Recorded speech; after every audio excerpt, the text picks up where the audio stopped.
got the brackets built, got them clean, got them painted, got them installed. By the time I was done, it was too dark to show them off, so we got some daylight now, so I'm going to show you the finished product.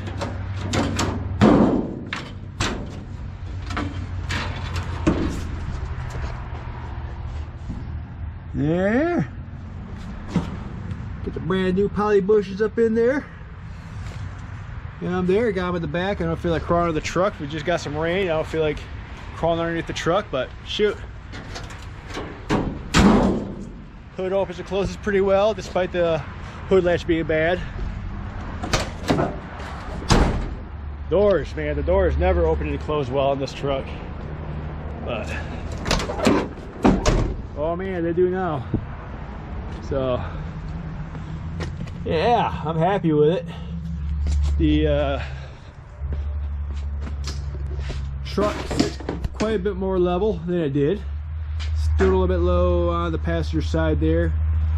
If I feel froggy, I might go ahead and kind of shim out of that 3/16 plate steel I had. Just shim it up a little bit to even it out. Tell you the truth, not that concerned with it because, you know, it's not a beauty queen. Despite having these beautiful gaps, you know, I mean, these things just light up just perfect, you know, just beautiful.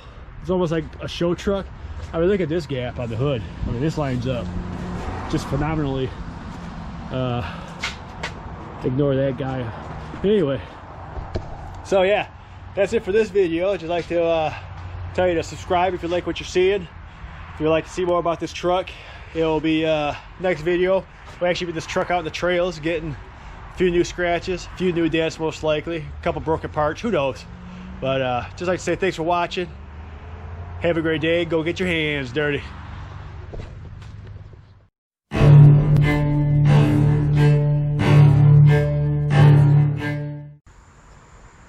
Today, I'm going to show you how to fix a Harbor Freight ankle grinder.